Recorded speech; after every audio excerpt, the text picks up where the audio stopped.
if you track it back far enough and talk to different indigenous people that are still around that have the old ways, weirdly enough, it seems to come back to the plants told us. The different cultures and different places around the world, they say the plants told us. Somehow there was some connection. Now, as a PhD chemist, that sort of thought is kind of frightening to me because that implies a whole extra side of things that I can't see, I can't measure, but has a great deal of impact on us. So that takes some mental gymnastics to grasp.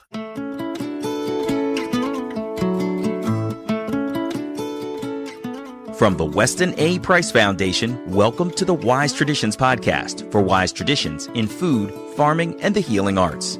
We are your source for scientific knowledge and traditional wisdom to help you achieve optimal health.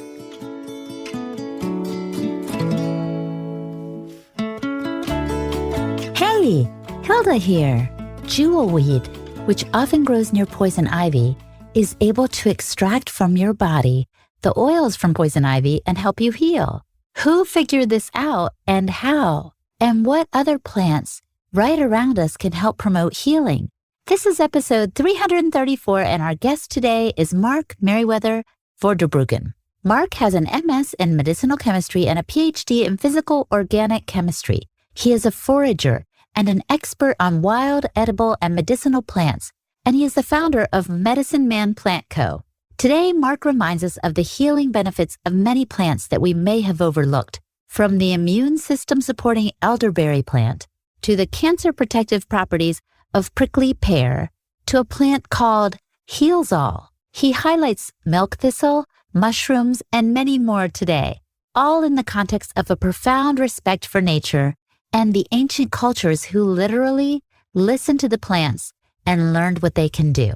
Before we dive into the conversation, I want to invite you to the Wise Traditions Conference, November 5th to the 7th, right outside of Dallas. Dr. David Martin just signed on to join us, and I hope you will too. Del Bigtree, Bobby Kennedy, Dr. Gerald Pollack, Dr. Larry Pilevsky. I feel like everybody's going to be there. And what's neat about this conference, you guys, is that they don't cordon off the VIPs in a special section where they're kind of off limits. No, we're all going to be connecting and enjoying one another's community, smiles, and hugs.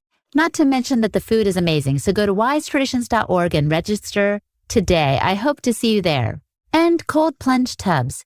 Take the plunge and change your life. You guys, cold therapy reduces chronic pain, boosts energy and mood, lowers inflammation, boosts performance, and much more. I love cold therapy, and my cold plunge arrives literally tomorrow. I cannot wait to dive in.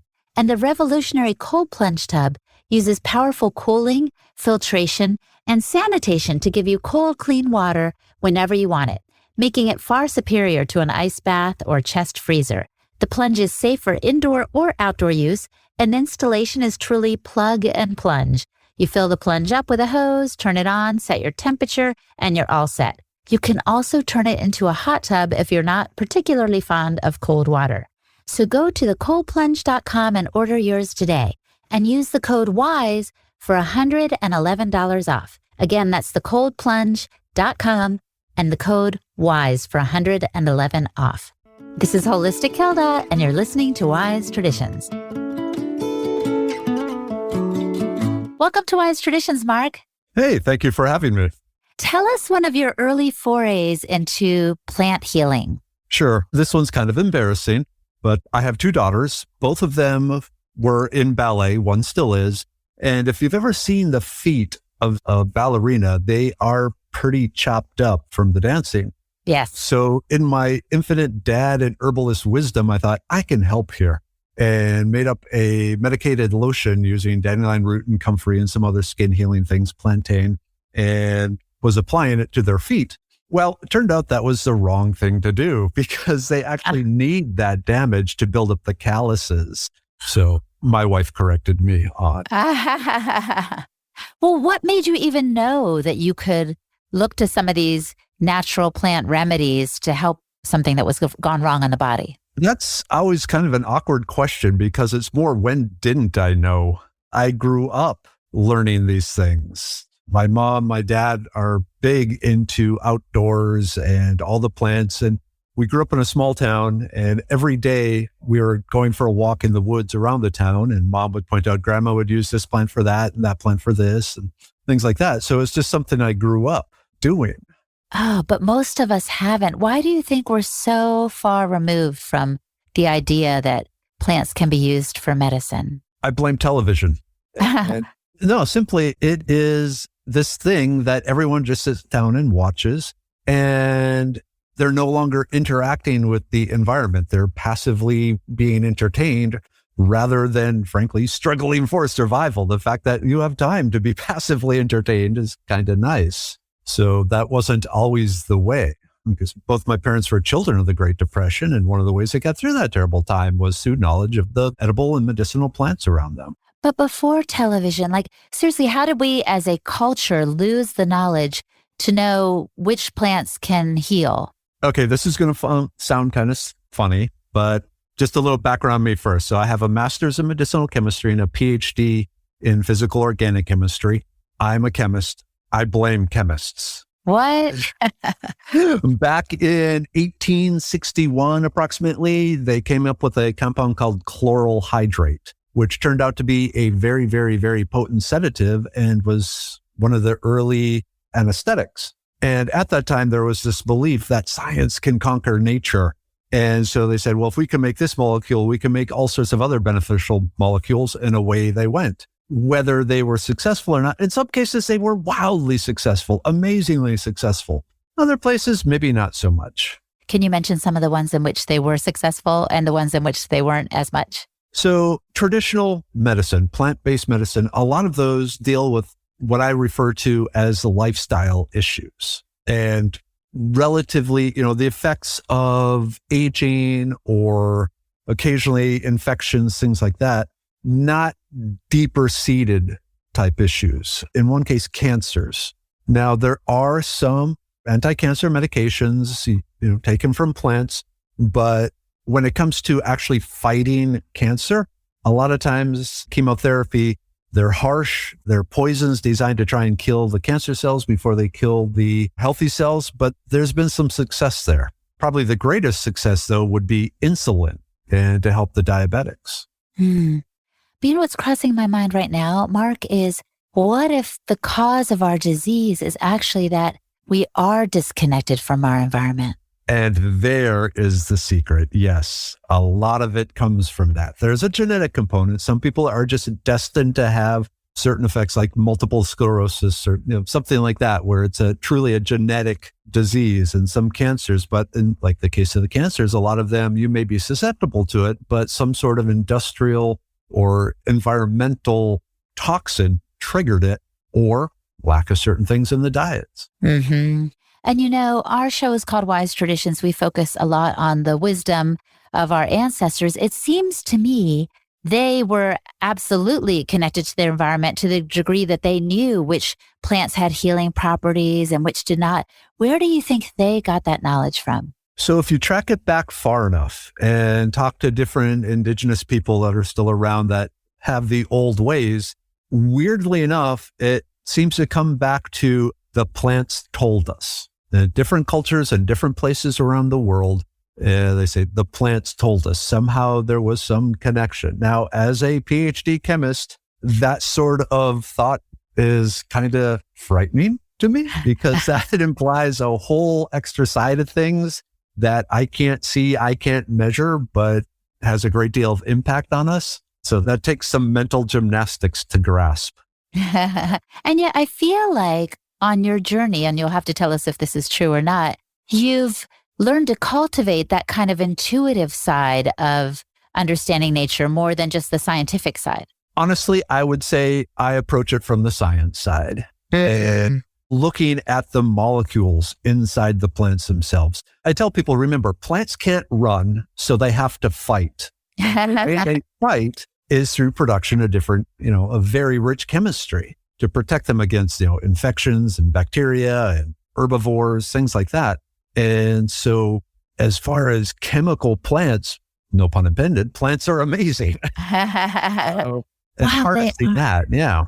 They are. And one thing I've heard, tell me if this is true, is that sometimes the remedy for something is right next to the cause of it. What I'm trying to get at is, for example, I had a horrible case of poison ivy this past summer.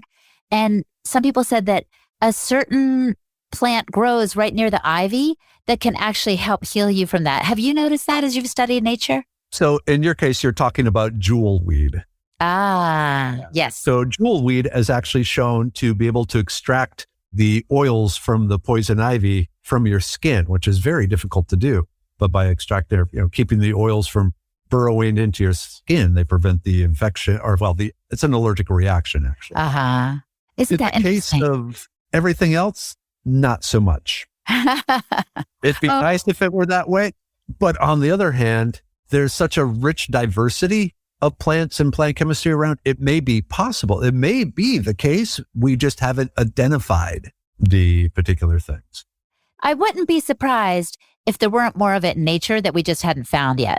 Oh, yes. There's so many plants and so many chemicals and so many things that haven't been tested. Again, coming from the scientific side of it that I approach this all, there's almost an infinite number of molecules produced by the plants, and testing each one and then combinations of each one's against all the different diseases and possibilities. It's a huge matrix of testing that will take a long time to do.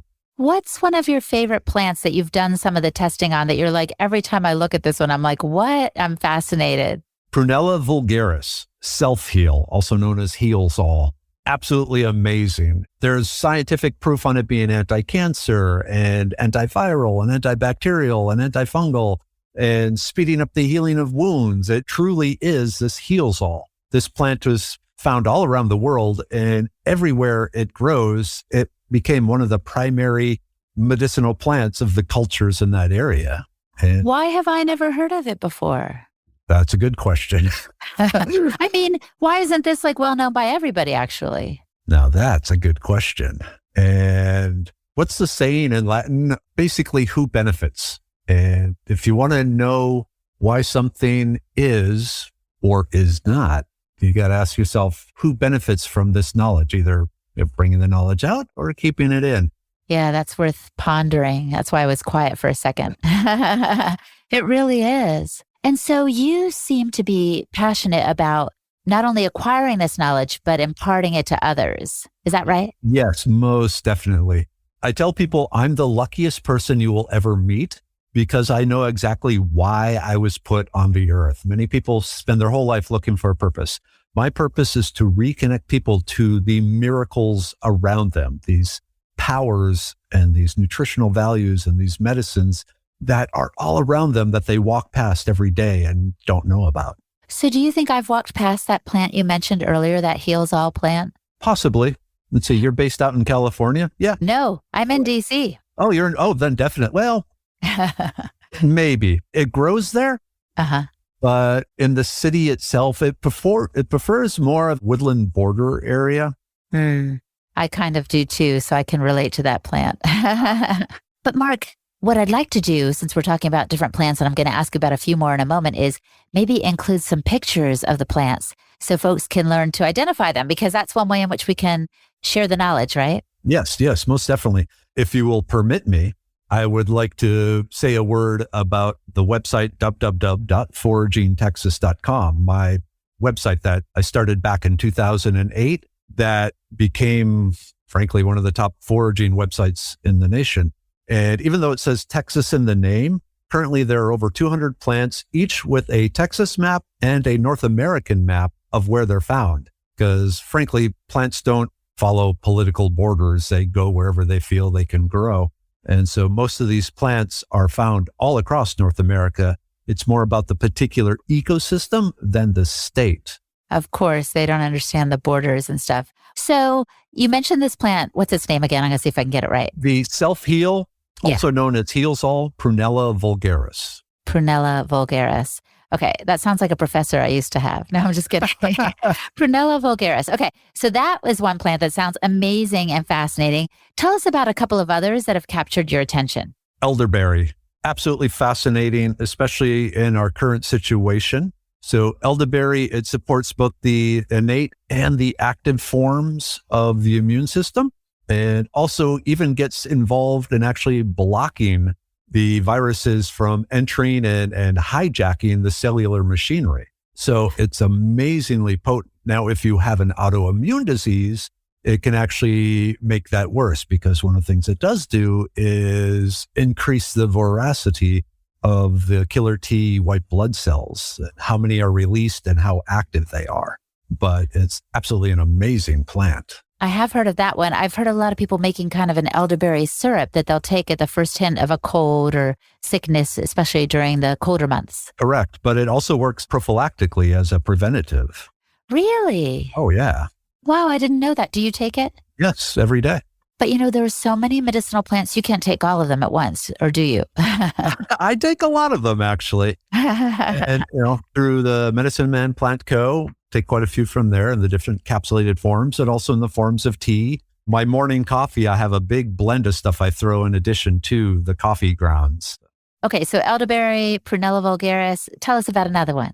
Let's go back to cancer, if we will. Yeah. I'm going to take a little bit to tell this story. Sure. One of the ways medicinal chemists figure out a particular compound may have a benefit in fighting something is they look at a culture and study the culture, study their foods, and study the illnesses that they have and also the illnesses they don't have. And one of these things led to the discovery that prickly pear cactus has amazing cancer preventative powers. So while some researchers were studying people in the Southwest, they started noticing that the incidence of cancer amongst them was extremely low compared to the rest of the United States. Mm-hmm. And so delving into it, it took a number of years to do this, but they really found it to be something in the prickly pear cactus that they were eating. They tracked it down to that narrow of thing. They still got a lot of research to try and figure out which compounds in the prickly pear cactus, but just having prickly pear cactus in your diet seems to work as a cancer preventative in all sorts of different types of cancers. And so these people in the Southwest were having prickly pear cactus in their diet? Yeah. Or were they just a week? Yeah. Cooking it up? Yeah. Yeah, my family's heritage is from Mexico and from Cuba, and they eat nopal, or at least the fruit of the cactus in Mexico. In this case, it's both the pads and the fruits. The fruits are very, very high in antioxidants, which have their own free radical scavenging powers, but they're only available during a certain part of the year, where the pads are available pretty much all year round. You just have to cook them differently and treat them differently. But it's really in the pads themselves that they found the cancer-fighting properties. Coming up, Mark discusses several other North American plants, their medicinal properties, and how to incorporate them into your diet. You're listening to the Wise Traditions podcast from the Weston A. Price Foundation. We pause now to recognize our sponsors. Redmond Real Salt. Salt is critical for brain development, digestion, and it has been linked to longevity. The foundation recommends 1 to 1.5 teaspoons per day. So I've upped my intake of it, and I always make sure it's the real deal with beneficial trace minerals. That's where Redmond Real Salt comes in. It's unrefined and its quality is unmatched. It's the way salt was meant to be. I literally won't leave home without it. And they have the cutest little containers about the size of your pinky, which I tuck into my purse and you can put into your pocket. So go to Redmond, my favorite salt company, because they're offering the Wise Traditions listeners a special discount to try them out. Head to redmond.life and use the code word WISE for 15% off at checkout. That's Redmond, REDMOND.life, LIFE, and the code word WISE for 15% off. An optimal carnivore. Organ meats are some of the most nutrient-dense foods on the planet. You know it as well as I. The founders of Optimal Carnivore understand the amazing benefits of eating organ meats, but they found it difficult to source a variety of high-quality organ meats. Plus, they didn't like the process of preparing them and trying to make them tasty, so they started sourcing 100% grass-fed organ meats from New Zealand. They freeze-dry the organs and encapsulate them into convenient bovine gelatin capsules. They chose New Zealand because it is a pure source, a pristine land with rich soil, lush greenery, and one of the cleanest environments on the earth. Optimal Carnivore's products are 100% grass-fed and grass-finished and free of hormones, pesticides, antibiotics, and GMOs. Our ancestors would have eaten the whole animal, so what they did is they created this unique blend of 9 different organs, a powerful combination including beef liver, brain, thymus, heart, kidney, spleen, pancreas, lung, and gallbladder. It's a real nose-to-tail solution. So go to Amazon.com/optimalcarnivore and use the code Weston10 to save 10% on all products. By the way, Optimal Carnivore also plants one tree for every product sold, which helps the environment. So again, that's Amazon.com/optimalcarnivore. This is Holistic Hilda, and you're listening to Wise Traditions.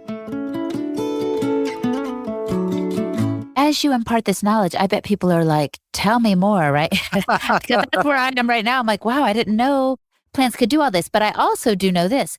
I don't live near where the prickly pear grows. Should I still be trying to get that in my body? Because weren't the healthiest people in their day just eating the regional foods? Do you know what I mean? Yeah. So let's talk about that for a second, because as part of the whole wild foods thing, I've spent a lot of time looking at historical diets and nutrition in general. And one thing that seems to pop up is, let's say, the Greek diet. Everyone for a while heard how healthy the Greek diet was.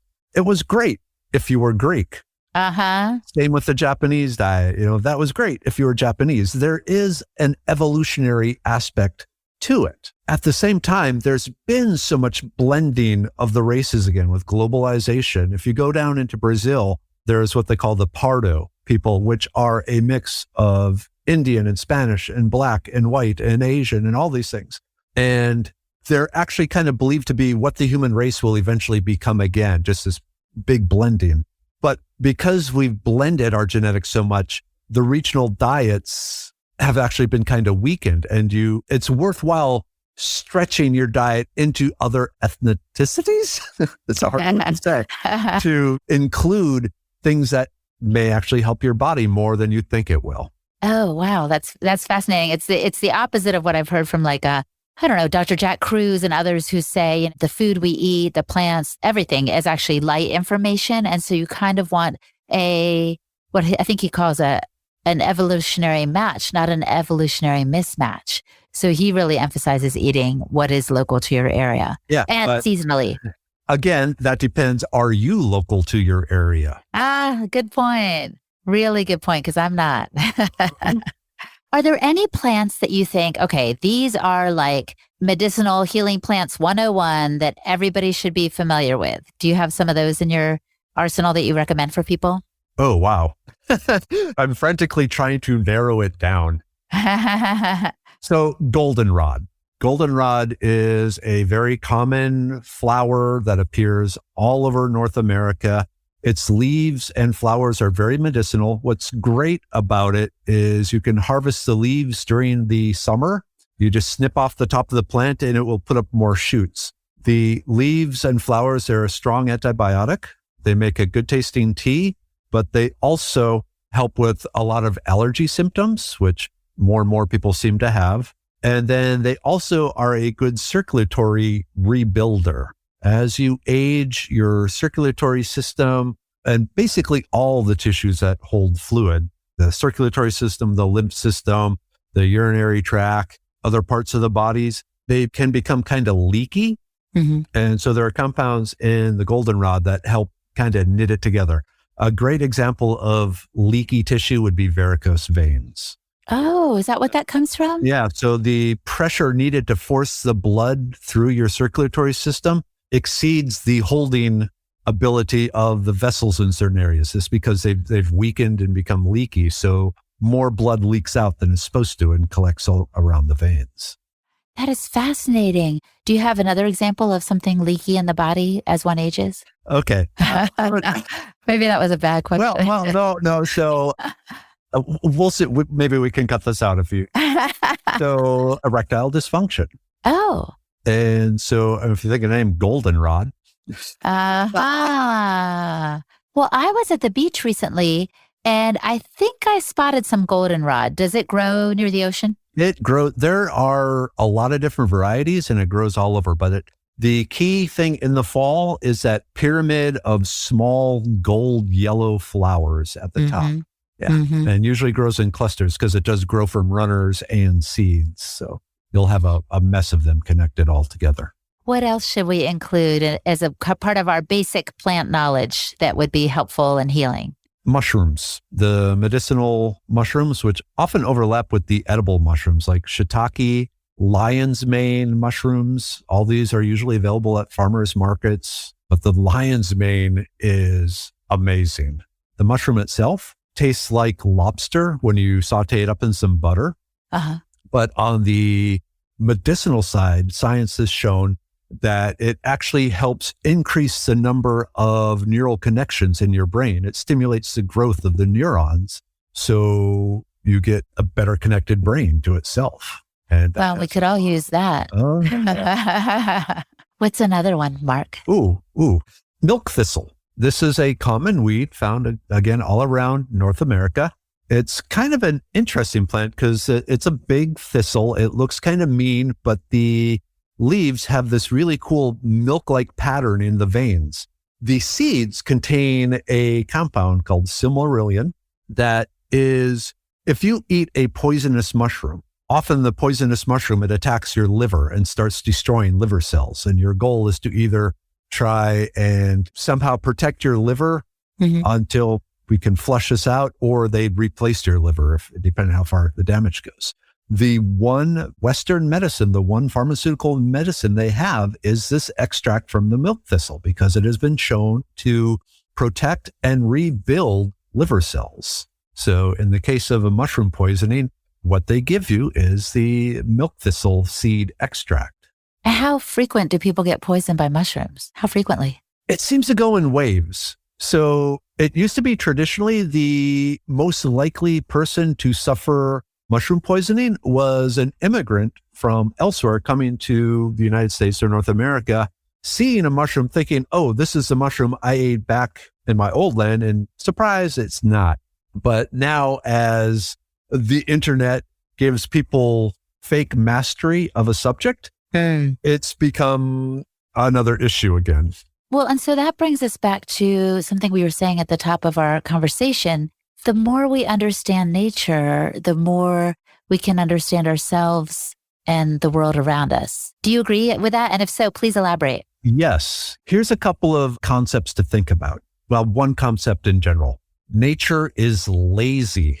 Nature is very lazy. If it finds something that works, it's going to replace it or use it in all sorts of different areas. The plants, when they're making these molecules, they're looking for the easiest, most efficient molecules to make that also do the job they want to do. They don't want to spend a lot of energy because they only have limited resources. So maybe we can think of nature as efficient. Yeah, that too. I'm trying to appeal to the greater audience here. But I'm just like, that's so smart to me. Yeah. Don't waste energy you don't have to. But at the same time, they accomplish amazing things. I mean, we've all probably seen a sidewalk that was cracked by a tree root because they're just slow and steady and doing their thing. And they may be lazy, but they're not weak. Right. Huh. So going back to mushrooms for a second, what do you think about like hallucinogenic mushrooms or using plants for, I don't know, altered states of consciousness? So this goes back millennia, thousands and thousands of years. If you look at some of the Egyptian artwork, there are hallucinogenic mushrooms shown in the artwork. If you look in Finnish artwork, if you look all around the world, Mayan, they were there. The interesting thing about the hallucinogenic mushrooms, it's not that they alter your reality, but they actually do alter the reality. They completely rewire the brain and connecting parts of the brain that don't normally speak to one another. And through this, they've shown it has all sorts of beneficial effects on people, especially with depression and other issues where the brain doesn't work in a traditional manner or the average manner. I don't want to say in a wrong manner because it's doing what it's doing. By rewiring it and allowing parts to finally talk to one another that haven't been talking, there's a lot of benefits. We say diversity is strength. Well, if you can get a diversity of connections inside your brain, there's a lot of strength in that. And I guess the concern is that one will become addicted when one tries these sorts of things because addiction to medications and such is so prevalent in our society. So let me preface this by saying I've never tried them, but from a chemistry point of view and an herbalist point of view and all these, I'm very, very curious. So I've been reading lots and lots and lots about it. And one of the things that comes up is that they aren't really all that addictive. In fact, it's just the opposite. If you're taking it, let's say you take a 1 gram dose of mushroom to reach a particular altered state. If you try and do it again the next day, you're going to need 2 grams. And eventually because your body does build up a tolerance to it. Now, there are people who are more predisposed. More susceptible to wanting to escape reality or become addicted to things. I mean, they've shown there's a genetic component overall to addiction. And so in that case, but under controlled herbalist training, it seems like there are benefits. There's a lot of research that's starting to support this, and a lot of states are looking at allowing them to be used, kind of like the whole medicinal marijuana. They're looking at medicinal mushrooms, sort of. Interesting. So now I want to ask you about another kind of controversial subject. Right now, there's a huge push in the alternative health space to go kind of meat heavy or meat based. And they say that animal products offer so much to us and plants, not so much. What do you have to say to that? Ooh, okay. Yes, I've been following this argument for a while. And let me preface it by saying, don't think meat diet, think carnivore, eating all the parts of the spleen, the eyeballs, the intestines, the liver, the hearts, the organs, the testicles, every part of the animal. Because when you're doing that, you are getting tons of nutritional value and you are eating the way the ancestors ate. They let nothing go to waste. They could not afford to let anything go to waste. And then on the plant side, there's actually a lot of suggestions that maybe becoming gardeners, planting agriculturists, wasn't necessarily the best way of going about things.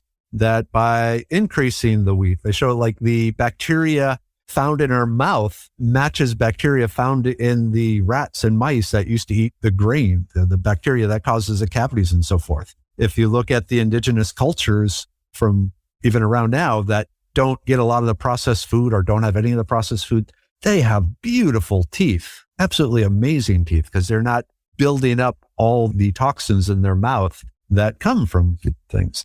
Now, that being said, plants have a long history of still the fruit, the tubers, the nuts as another source of calories, and then, of course, all the medicinal properties. So I'm going to take this route, everything in moderation.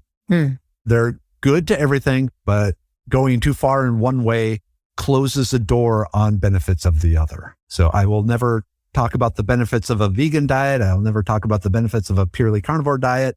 There's use in all things. Yeah, and there seems to be a lot of evidence to support what you're saying. When Dr. Price traveled the world, he met people in all different regions, all kind of geographic settings, from the people on the freezing tundras of Alaska to those in Switzerland or in the South Sea Pacific Islands. And as you said, they did honor their space, and if they ate meat, which most of them did have animal products, they made use of the whole animal.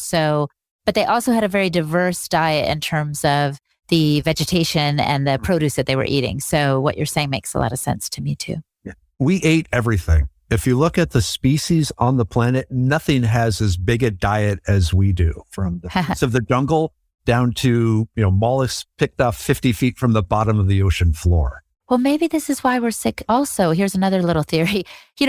We eat the same thing every day. I'll always have eggs for breakfast and, broccoli and lamb for lunch, let's just say. And then a little slice of salmon and some rice for dinner. And then we get into these ruts and our diet is far from diverse. Yeah.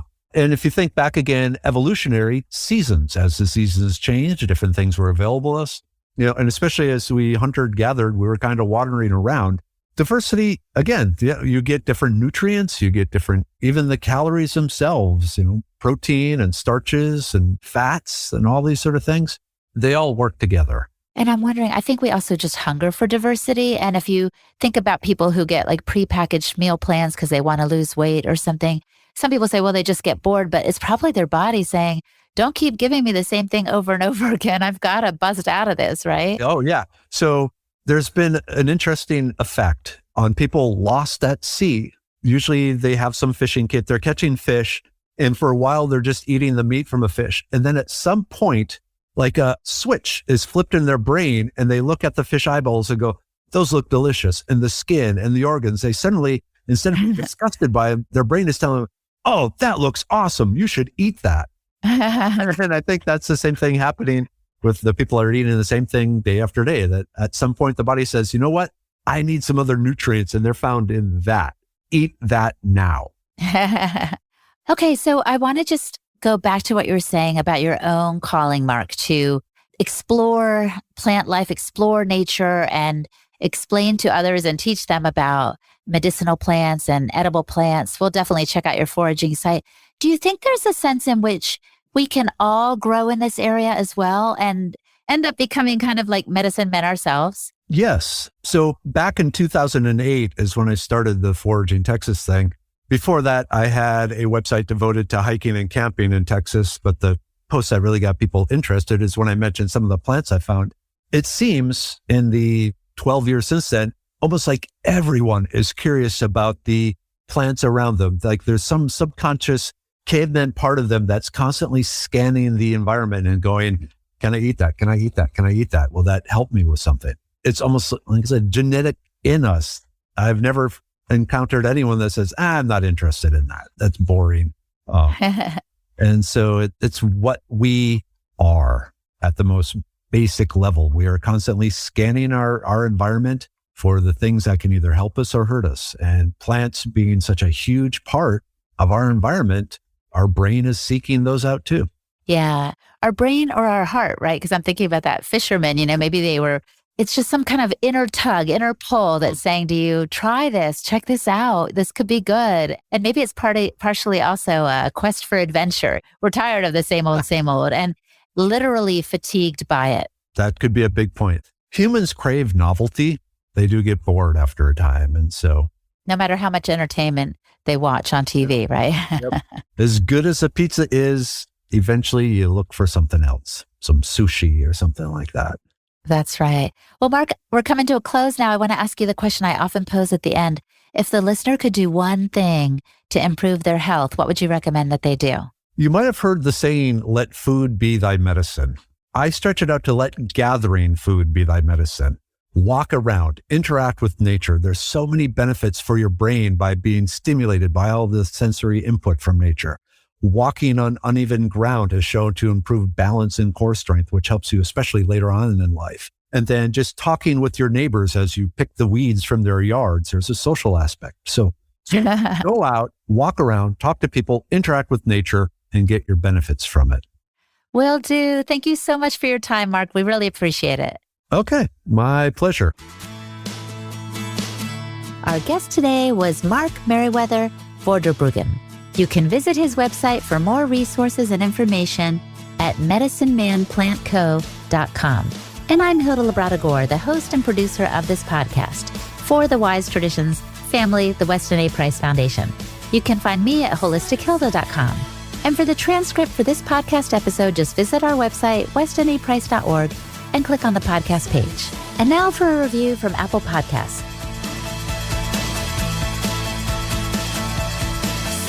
This from Lachey. I look forward to this podcast each week and will re-listen because it's just that good. A wealth of knowledge and a love of health and information. Lachey, thank you so much for your review. We appreciate these so much. It lets everyone know the show is worth listening to. You too can leave us a review. Just go to Apple Podcasts and click on ratings and reviews. And make sure to follow this podcast. It's a way to stay connected and not miss any of the amazing content. So thank you so much for listening, my friend. Stay well. Hasta pronto. On behalf of the Weston A. Price Foundation, thanks for listening. We have many free resources to support you on your health journey. Visit westonaprice.org to find podcasts, articles, videos, and more. You can also find a local chapter near you for help in finding sources of great food. We invite you to support the Foundation's mission of education, research, and activism by becoming a member. Thanks again, and take care. Wise Traditions is a project of the Weston A. Price Foundation for wise traditions in food, farming, and the healing arts. The content on this podcast is provided for informational purposes only and is not intended to substitute for the advice provided by your doctor or other healthcare professional. It is not intended to be, nor does it constitute healthcare or medical advice.